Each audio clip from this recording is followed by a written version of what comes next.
Green has never made contact with video games, so he doesn't know about the digital world. Zhao's space being based on a game is totally weird for him. But for Zhao the system wasn't very strange. Aside the farming, the animals raised inside don't have the difference of sexes.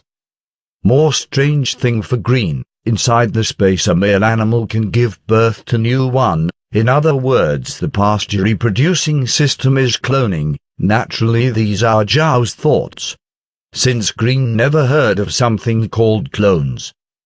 Much to Green's surprise, they arrived at the foot of the hill in only half a day of traveling, which made him sigh in disparity.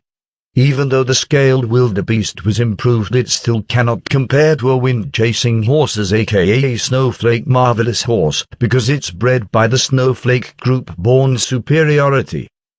Although Laura was bringing a big caravan, the population wasn't that big. Aside from the cart drivers it did not have any others, and moreover Kun was nowhere to be seen.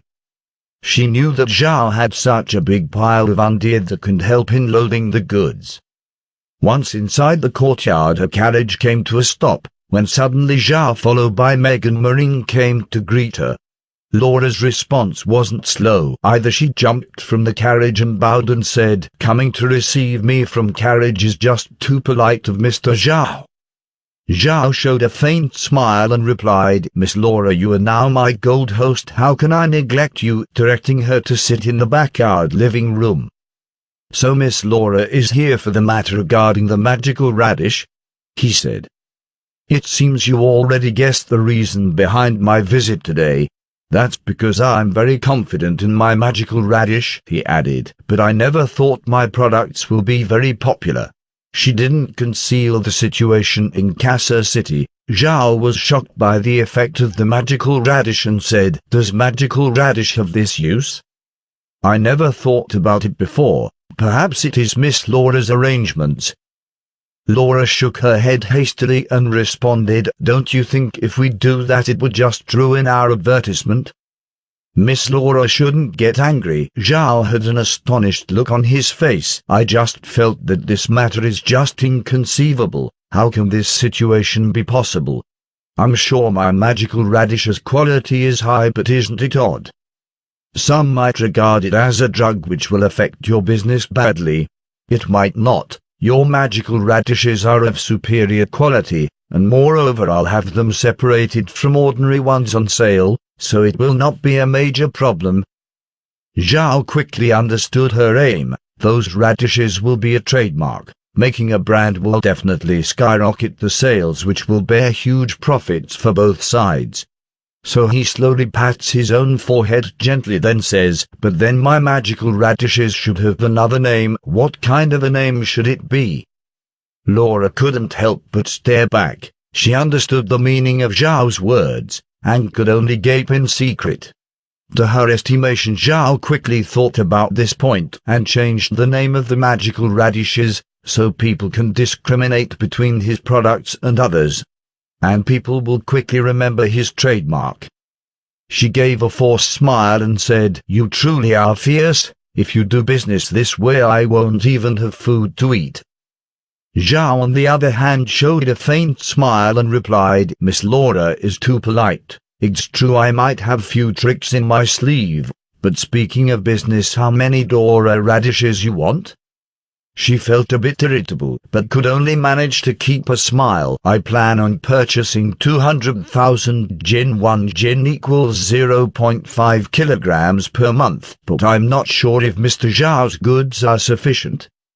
"Rest assured, the quantity is no problem at all. I can provide you to up to 400,000 Jin per month. I can also guarantee the good quality," he said. Zhao made his point clear, which allowed Laura carry good impression about his power. She couldn't stop wondering about the technique the black midge in front of her is using to get so many radishes. But she was worrying about a small detail. That's because radish is a seasonal vegetable, and Laura doubted if he can provide her with enough goods during summer. "Are you sure you can provide me with enough of the radishes throughout the year's months?" Although Zhao was a nerd, it was clear that radishes only grow in specific seasons. But he had the storage power of his space. He had nothing to worry about. As I said before, I can provide you with enough of this radishes monthly, even in summer months, and also guarantee the quality and succulent taste of the vegetables, he said. After listening to his words, Laura could only sigh in relief. She knew well, as manager of a food shop, that preserving vegetables can be risky, but if done in the right way it can hold the radishes for several months.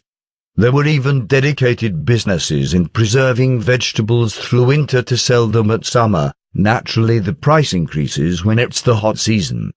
Even though preserved products will not rot, but they will lose the taste and effect of a fresh one.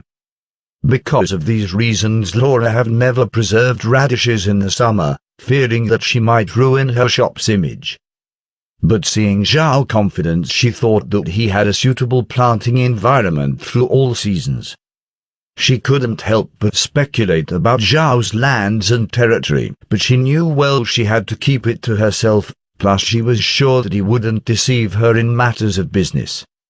For Zhao, he couldn't be sure what she was thinking, but he was just too happy to think about it. Even though 200,000 couldn't get him 10,000 gold coins, he was sure if he combines it with the output of the oil press he can surpass it easily. Furthermore, Laura knew that Zhao wouldn't deceive her in matter concerning his own products, but there was still an issue. Quantity. How many blue-eyed rabbits can Mr. Zhao produce in a month? This will help a lot when looking for potent buyers, she asked directly.